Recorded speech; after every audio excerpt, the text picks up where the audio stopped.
Hello there, Atheist Junior here, your friend and humble narrator, and this is just going to be my travel vlog for Faithless Forum 2021. I'm going to be showing clips of me driving from where I live in San Antonio, Texas, up to Austin, Texas. It's about a 70-minute drive or so, maybe more, depending on the traffic, but I'm going to be leaving real early in the morning to try and avoid that. I'm going to be showing footage of me, getting up there, checking into my room and stuff, and hopefully meeting up with some fellow YouTubers and maybe one or two viewers who wanted to meet up with me who are going to be there, which is just awesome in its own right. I can't even believe that that's a thing. It's amazing. Um, so this video, the style of it is going to be different from the stuff I usually come out with on my channel. So I hope you'll bear with me and hopefully you'll enjoy seeing just some highlights of my weekend in Austin, Texas. So without further ado, let's get into the video.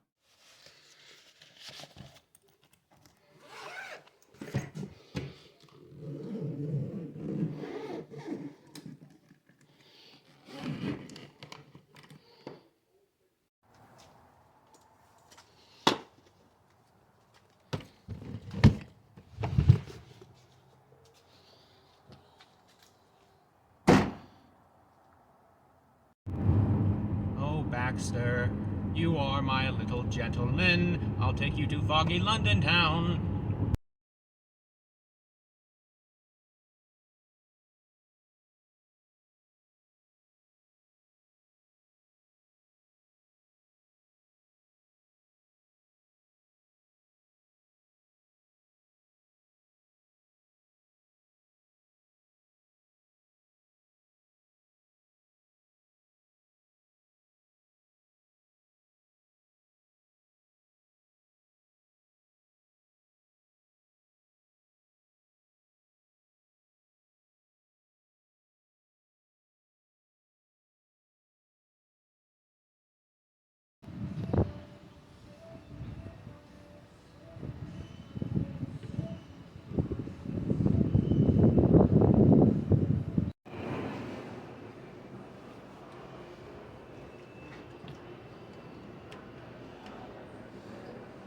Nice place.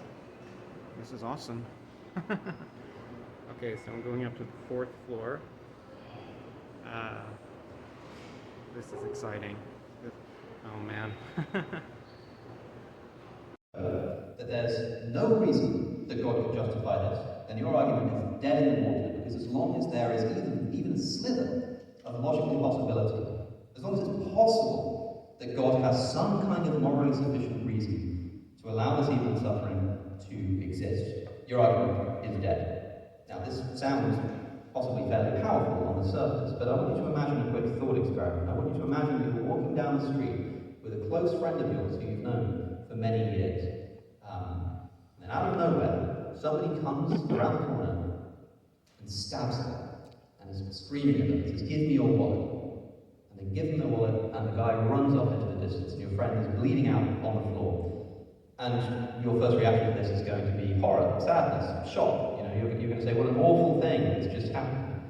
But now, Dr. William Lane Craig walks around the corner and he says to you, "Now, listen, friend, you can't prove that there isn't some kind of moral warrant for what you've just seen. As long as it's possible that that person had some kind of possible moral justification for the suffering you've just witnessed, you can't really say that this is a bad or unjustifiable thing. Right? It's logically possible that the person who came around the corner could have been a government agent. It could be that your friend has been lying to you for years and years and is actually an undercover terrorist who's planning to blow up London, and that the person who just came and stabbed him was actually, undercover and stole his wallet because the wallet contained crucial information as to the whereabouts of the bomb. It's possible. But imagine actually thinking this in that kind of scenario. Imagine thinking that this is the way we should analyze such situations. Right? If somebody said to me in an instance where my friend was bleeding out on the floor, that I'm essentially unable to say that this is ultimately a bad or unjustifiable thing, until I can show that there's no possible moral warrant for what's just happened, well, I don't know how I'd react. But this is exactly what we do when we look into the eyes of people who are suffering from natural disasters and famine and poverty and miscarriages and diseases and all kinds of horrible things that human beings go through. And when they say that if there's a loving God, I can't see how he would allow this, he can't exist, and we say to them, well, as long as it's possible that there's some kind of moral justification for all this stuff going on, you're unable to say that this God is evil or that this good God doesn't exist. So that's my take. My answer is changing education, which is the thing that my channel was dedicated to. Not just in science, what Texas is doing in our social studies is actually worse. They want to change history. The reason that people are getting upset about critical race theory now is because 10 years ago, we were already having this problem where Texas schools were the Board of Education was already writing out or eliminating any references to anything that America might have done that was embarrassing. So we don't talk about civil rights. We didn't talk about the civil rights movement, certainly. We didn't. There's a history book that was eventually taken to court, but they identified slaves as immigrant workers. Yeah, and they said, the Board of Education said that they weren't going to teach anything that was potentially embarrassing or that was a blight on American history because they had to create the illusion that this is a God-guided country, that we had American exceptionalism, manifest destiny, all that crap. And people thought that America had struggling times of learning, that there was a time when America was not great. Then that would somehow, that would disprove that illusion. Well, who cares about the illusion? The truth matters more. So, yeah, it's all about education. It's the way that people are being controlled, or they want to manipulate what the children believe so that they can affect how they vote.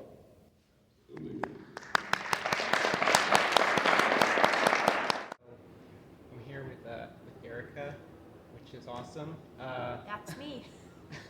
So, I'm just gonna ask you like a couple questions. Shoot. Like, so, okay, since I can corner you now. So, since you're officially a panelist at Faithless Forum, does that mean you're finally coming out as a full-fledged atheist?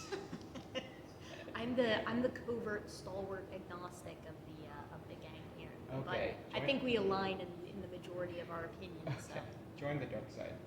Eventually. What are you doing at your job right now at the school? Like, At my university?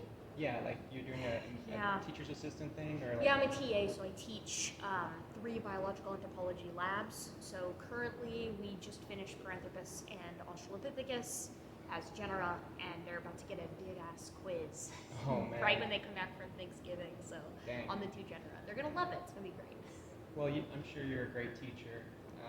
Ask them. We'll find out when they give me my my professor reviews. And Well, is it true that one of them told you you were a great teacher and it like made you cry or something like that? it did make me tear up a little bit. Yeah, I'm hard to.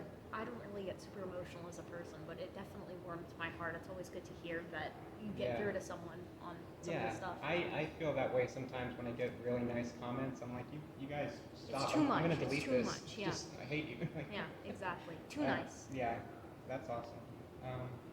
So when did you all of a sudden get 10K subs, and how can I get 10K subs? Because the last time I remember, you were celebrating like a 6,000 milestone, and then I check it again, and it's all of a sudden like double digits. That's Yeah, crazy. it was super fortunate.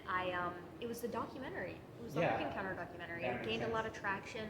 I reached out to a bunch of larger content creators, and I was like, hey, it would really just, I would be so tickled if this could reach Ken Ham. So if you'd give me a little shout out, that'd be awesome. Mhm. And it was like Pelagia helped me out, Aaron helped me out. And then once they kind of gave it a boost, I guess it just caught traction. 'Cause Yeah, I've had I videos. saw Aaron tweet that. Yeah, and well, I've had videos where bigger content I had the creators same had thing happen to me with Aaron. with the and the Pelagia stuff. Or, Yeah. yeah. Well, he linked on Facebook one of my videos that was me, reacting to Kent Hovind, Whack an Atheist, about Aaron, and that was the first time I ever got 1,000 views in one day. Yeah. And so that was crazy. Well, and it can lend itself itself into this weird loop where it's like if YouTube sees that a video is getting attention, they start to promote it. Yeah. And then it starts to get more attention, and then it kind of Mhm. snowballs. And I think that's kind of what happened with the video. Well, it was awesome because your video came out and that was, you know, it was awesome. You had 100+ viewers in the live chat, and then the next day, me and Paula Gia's video came out, and I had sort of the same effect. It was a huge boost for my channel. Yeah. So like the Young Earth creationists were quaking that week. I Yeah, think. they had a bad week. It wasn't a good week for them. Yeah, I mean, and that he premiered the video live. We had 1,500 live viewers. It Oh was, my gosh, that's insane. yeah, it Yeah. was crazy. That's so nice. And people love the Kent Hovind subject too, especially Yeah. right now. He's in some hot water, so. Yeah, and I like to think of it as it's not, I don't think just drama, because we're literally just like reading news articles, you know? Yeah. So, but he did such a great job of editing that video and layering the stuff together and taking like, you know, the research I did and stuff that I said, and just the way he put it together was, for me, it was like watching it for the first time, even though we collabed on it. Paul is remarkably good at editing, but it helps that you're like the resident Kent Hovind historian. So it's like you got all the scoop Yeah, on him. I did a lot of research for that video, but really I that was the culmination of like the past 2 years of me watching his videos. You know what I mean? Kent. So much Kent content, so Yeah. little time. What is the deal with baboons that have red asses? Like, what's the deal with that? Like, Well, Yeah, it's that is called it's purple. yeah, God, yeah. Well, I mean, we can talk about that. That's actually pretty common for catarrhine primates in general. So old world monkeys a lot of times have estrus swellings. Typically, the scientific term for it is tumescence. Yeah. This idea that in popular culture they usually give the male baboons red asses, but while they do have a brightening of the genitals around the time that they are like, you know, particularly competing for females, it's usually the females that have the exaggerated sexual swellings, and that's what they call them, sex swellings. And the reason is because they're basically advertising to all the males. They're saying, "Hey, I'm an estrus." So You know, it's kind of similar to like bright coloring of like a peacock's feathers or kind of, birds. kind of, except it occurs only when they're receptive. Okay. So they will only swell up like that when they're actually ready to mate. And then they will selectively choose, because you know it's male competition and female choosiness in most of these old world monkeys, but not all of them, right? And interestingly enough, there is a gelada. It's a baboon, but it's not really. It's a different genus. I thought that was a type of ice cream. That's gelato, yeah, very close. And they have evolved these beautiful capes around, like along their backs, so you can't actually see their asses, for lack of a better term. And so instead, they have evolved these bright red chests as sort of a new way to signal. And when females are in estrus, they get these disgusting blisters all over their chest, where they're basically saying, "Hello, I'm an estrus," and males will get them too. So it's really interesting. And so it's basically so they'll know. So you said it was the males or the females that get this. In most old world monkeys, specifically Cercopithecus, it's going to be the females that get these estrus swellings. In geladas, males will also get these exaggerated kind of necklace of blisters, so that they can say, "Yeah, you know, I'm ready to compete. I'm ready to try to get the females' attention." The females will too, because their cape covers their asses, so that they can't actually. There's no benefit for the swelling back there. But in the old world monkeys, it's sort of so the males know when the females in heat, and Essentially, yeah. then do they compete for the female? Yeah, and it's female choosiness, And they so have big she's bangs. not. They do, yeah. Baboons. That's yeah. scary. Oh yeah, yeah. Male baboons are highly sexually dimorphic. Dimorphism is my jam. That's what you wrote your thesis on. Yeah. So you've got some critters like baboons and macaques, where males will have these big, massive canine teeth that they use to compete for females. And then you have something like chimpanzees, where males and females are roughly the same in their canine tooth size, and they're not that exaggerated. And then you have the other end of the spectrum, which is gibbons, so hylobatids, where males and females both have these big scimitar canine teeth, and they will defend their territory and resources as a unit. So canine teeth are the go-to weapons, and in multi-male, multi-females, it's usually dimorphic, and it's usually males that have them. In pair bonded monogamous systems, usually both of them have them. And then you've got the harem-based systems, which it depends. So it's interesting stuff. That's awesome. Well, I had to throw in some type of question to let you Right. nerd out about. Well, I'm glad you primates. picked tumescence. I never get to talk about tumescence because people are really weird about it. I mean, and I kind of understand. It's sex swelling and a weird topic. So I was curious, and I think it's fascinating, really. yeah. Okay, so I've got you cornered for the final question. Are you a geneticist? Listen, I need to be abundantly clear. I, Gutsit Gibbon, Erica, am not a geneticist. So you can add that to the list. Okay. Well, thank you, Erica. Yeah, of course. Okay. Awesome.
Wow.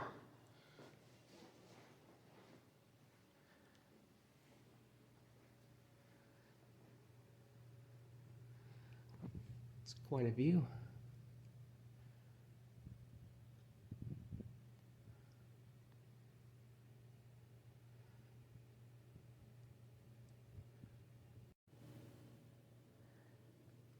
I don't know what this is, but it looks expensive.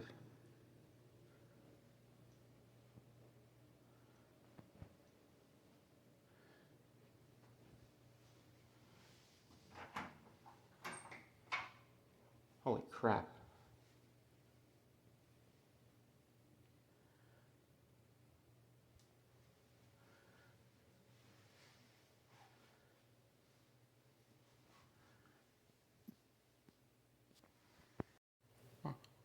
Hold on.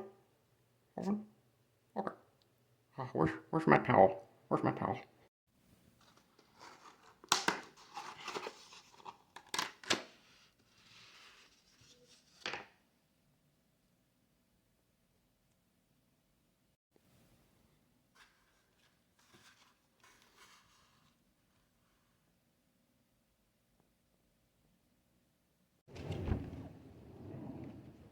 This isn't really concrete, but one of the biggest things I've noticed, it varies a lot person by person what it's going to look like.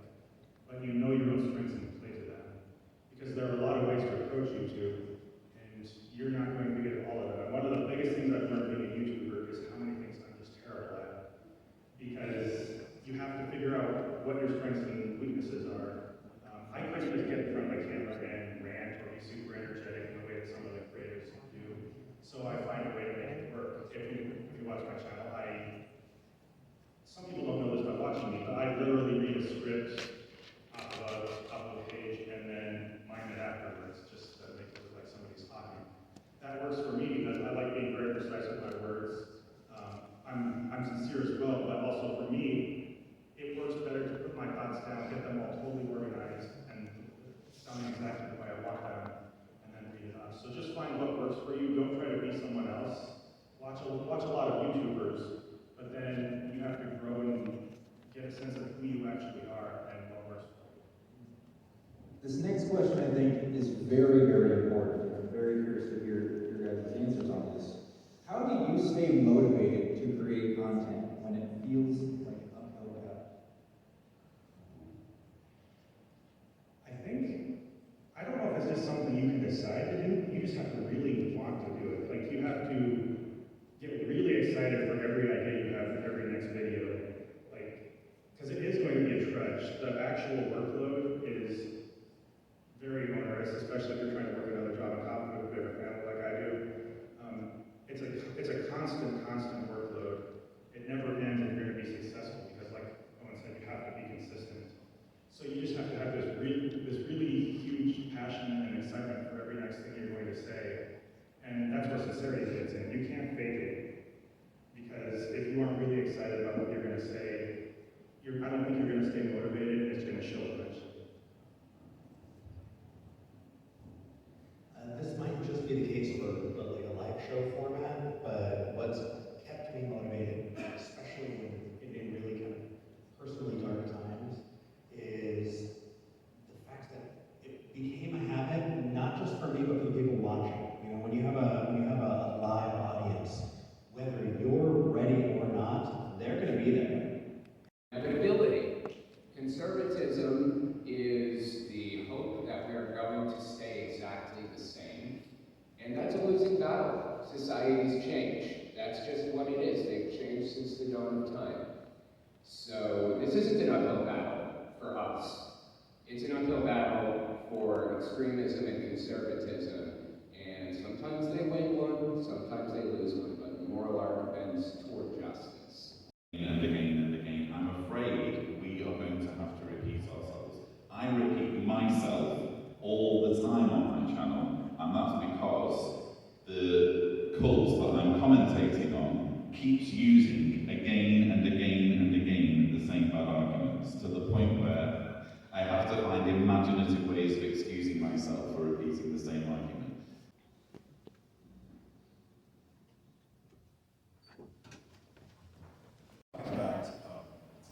He's finally found a positive relationship. Is not, he's interesting to engage, and there's utility in engaging to draw attention to terrible arguments. But I also know that he loves atheist activist attention. He sort of piggybacks on our roller coaster and attempt to keep his name out there. And I go back and forth as to how much I should engage. I still don't know that I know the answer to this question. And sometimes you do need to go after these people. Sometimes Not Matt, Steve. you need to unleash Kraken. Okay?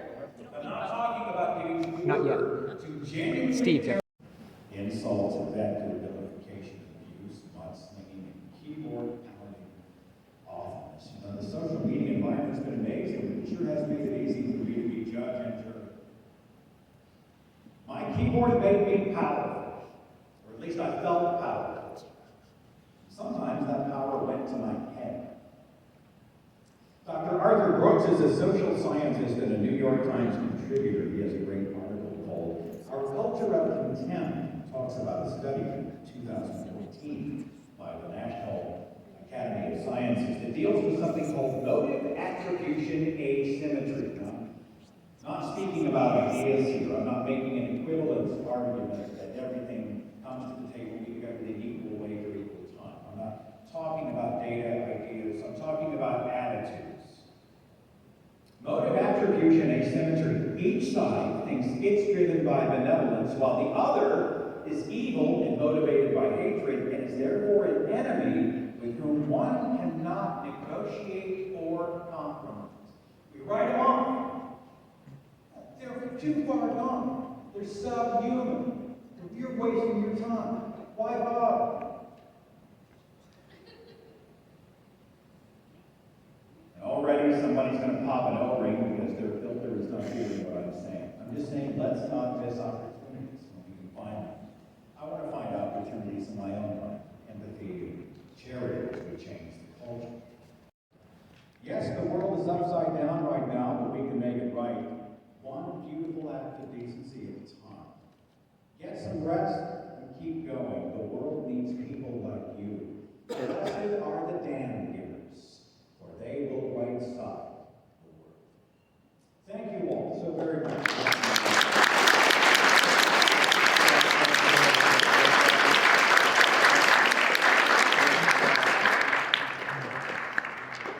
Therefore, it's design. And you kind of want to be like, or alternatively, it is a vestigial structure because it's been reused. It's not an atavism, it's vestigial. If you're taking a picture, the caption should be that she's holding. No, I'm not.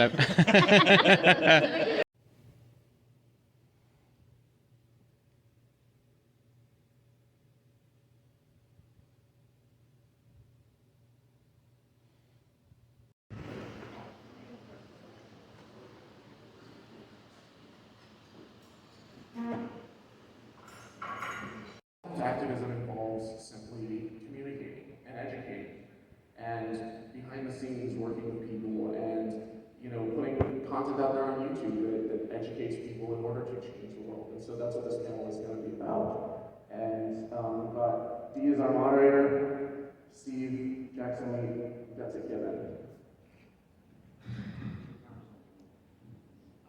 Because if you're just teaching people and there is nothing political involved, basically what I mean, something that's going to offend some proportion of the community or proportion of where you are, then you're just teaching people.